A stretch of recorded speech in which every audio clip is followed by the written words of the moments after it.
Ave Maria, cheia de graça, o Senhor é convosco. Bendita sois vós entre as mulheres, bendito é o fruto do vosso ventre, Jesus. Santa Maria, Mãe de Deus, rogai por nós, pecadores, agora e na hora da nossa morte. Amém. Glória ao Pai, ao Filho e ao Espírito Santo, como era no princípio, agora e sempre. Amém. Em nome do Pai, do Filho e do Espírito Santo. Amém. Muito bem, caros amigos, sejam bem-vindos a mais uma catequese e hoje o nosso tema é o espaço e o tempo litúrgico. Na aula passada nós falamos sobre o texto e o rito litúrgico. Ouvimos que o texto ritual dá forma à fé da igreja e canaliza em unidade a experiência de todos numa ação significante da fé comum. E o texto litúrgico que faz do rito litúrgico um verdadeiro kairos, um sinal da salvação. E também ouvimos que o rito litúrgico não é um puro revestimento exterior de ato de Cristo glorioso, mas uma linguagem constitutiva, na qual através da qual a igreja exprime ritualmente a própria fé e Cristo ressuscitado nos toca e nos faz participantes do seu mistério pascal. Indo para o espaço litúrgico, nós vamos ver o que Cristo diz. Onde estiverem 2 ou 3 reunidos em meu nome, eu estou no meio deles. O espaço litúrgico é Cristo.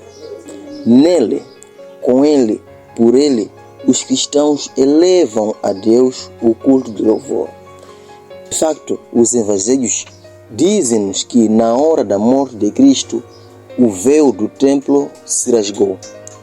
A história testemunha-nos que pouco tempo depois, nos anos 70, 72, ocorreu a destruição total do templo, justamente para mostrar o novo culto que se iniciou com Cristo, como nos atesta São João. Chegou a hora em que nem neste monte, nem em Jerusalém, há vez de adorar o Pai. Os verdadeiros adoradores hão de adorar o Pai em espírito e verdade. João 4, 22, 23. O espaço da liturgia cristã não é mais o templo e a cidade de Jerusalém. O templo destruído já não é considerado como lugar da presença terrestre de Deus. O templo de pedras deixou de ser a expressão da esperança dos cristãos. Como diz São Paulo, Deus não habita em santuário construídos pelas mãos do homem. Cristo é o verdadeiro espaço do encontro entre Deus e a humanidade. Ninguém pode ir ao Pai senão por mim. Cristo é o autêntico trono de Deus. Com a encarnação do Verbo, é toda a natureza humana que se tornou o verdadeiro trono de Deus. Assim, o lugar litúrgico é toda a comunidade dos crentes, local ou universal, que constitui o corpo de Cristo. Nesta linha dirão os apóstolos Paulo e Pedro: o templo de Deus é santo, e esse templo sois vós. Também vós, como pedras vivas, entrais na construção de um edifício espiritual. Portanto, o espaço litúrgico não é um lugar sagrado, um lugar santo no sentido pagão e no sentido veterotestamentário, mas é a assembleia dos batizados e o coração de cada um dos seus membros, onde se oferece a Deus o culto em espírito e verdade. O sagrado não está mais prisioneiro de um lugar físico. Acha-se na assembleia litúrgica convocada por Deus para que, por Cristo, que está no meio dela e no Espírito Santo, ofereça o culto de louvor. Assim, encontramos o sagrado, o espaço litúrgico, na assembleia litúrgica reunida debaixo de uma árvore, na aldeia lá longe da cidade, como também o encontramos na assembleia litúrgica reunida num bonito edifício no centro da cidade. Podemos dizer que esta árvore e aquele edifício são espaços litúrgicos, só por referência à assembleia, aquela nação santa que lá se realiza.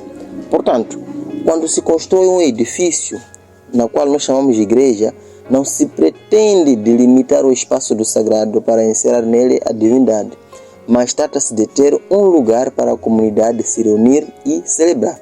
Agora, o que se pode dizer destes lugares que acolhem a Assembleia Litúrgica? O povo de Deus que se reúne para a celebração litúrgica tem uma estrutura orgânica e hierárquica que se exprime nos diversos ministérios e nas diversas ações que se realizam em cada uma das partes da celebração. O edifício sagrado, na sua disposição geral, deve reproduzir de algum modo a imagem da Assembleia congregada, proporcionar a conveniente coordenação de todos os seus elementos e facilitar o perfeito desempenho da função de cada um. O lugar destinado aos fiéis deve ser objeto de particular cuidado, dispondo-o de modo a permitir-lhes participar nas celebrações sagradas com a vista, o ouvido e com o espírito. Os bancos ou cadeiras devem estar dispostos de tal modo que os fiéis possam facilmente adaptar as atitudes requeridas para as diferentes partes da celebração. E ali nós entramos no tempo, a questão do tempo litúrgico. Duas passagens neotestamentárias ajudam-nos a compreender o significado do tempo litúrgico.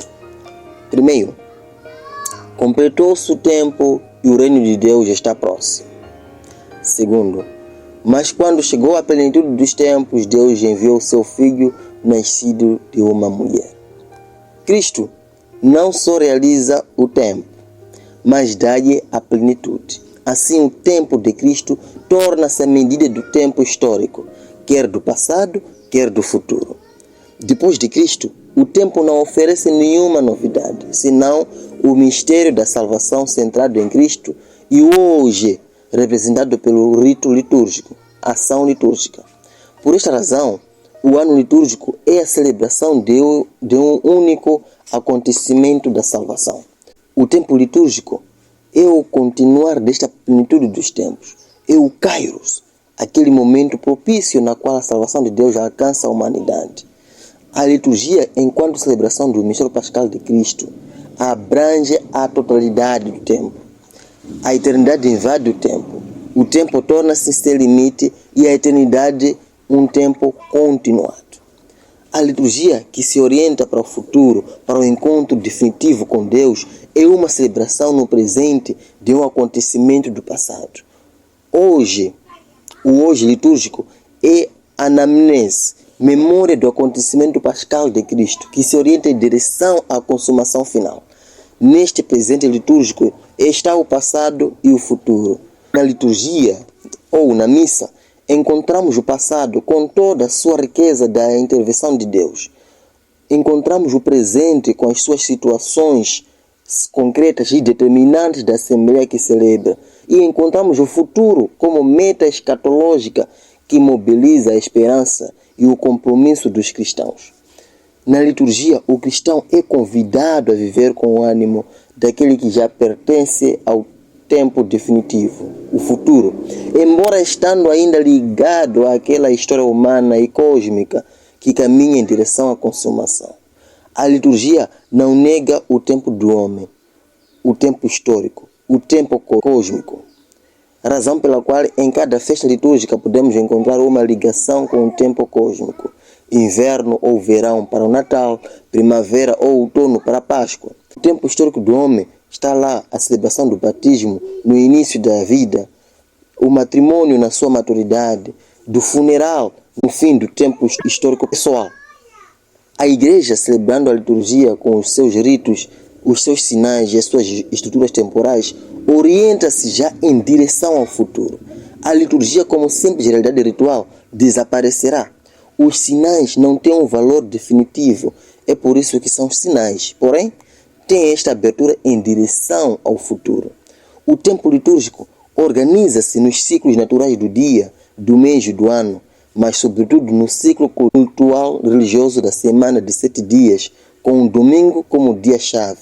Mas para os cristãos este tempo não é uma simples sucessão do dia, semana, mês e ano, mas sim um kairos, momento privilegiado no qual, através da liturgia, os cristãos fazem uma experiência da presença e do poder salvífico do mistério de Cristo. A esta organização do tempo litúrgico chama-se ano litúrgico. O ano litúrgico é o estender dos diversos aspectos de único mistério pascal.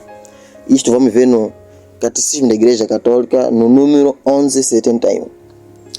É o momento no qual a totalidade da história da salvação, isto é, Cristo, nas suas diversas projeções temporais do passado, presente e futuro, se atualiza no tempo determinado de uma concreta Assembleia Eclesial e no espaço de um ano.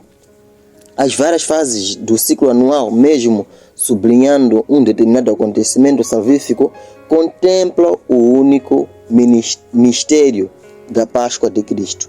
Esta repetição memorial cíclica do mistério de Cristo é proposta como um itinerário de conformação a Cristo, segundo 3 tempos: Advento, Natal, Epifania, Quaresma, Páscoa e Tempo Comum. O ano litúrgico, portanto, é a celebração de um único acontecimento da salvação. A liturgia, ao celebrar permanentemente o mistério pascal de Cristo no curso das horas, dos dias, das semanas, dos meses e dos anos, santifica e consagra o tempo, pascualiza-o, colocando-o explicitamente na linha da história da salvação. Eis a beleza da Igreja. Eis a beleza da ação da Igreja, o agir da Igreja e o seu entendimento no tempo e espaço. Caro amigo, se este vídeo foi útil para si, também será útil para outro. Por isso peço, partilhe com outro. Convide o outro para também estar neste canal, para juntos aprendermos esta catequese sobre a Santa Missa. Glória ao Pai, ao Filho e ao Espírito Santo, como era no princípio, agora e sempre. Amém. Em nome do Pai, do Filho e do Espírito Santo. Amém.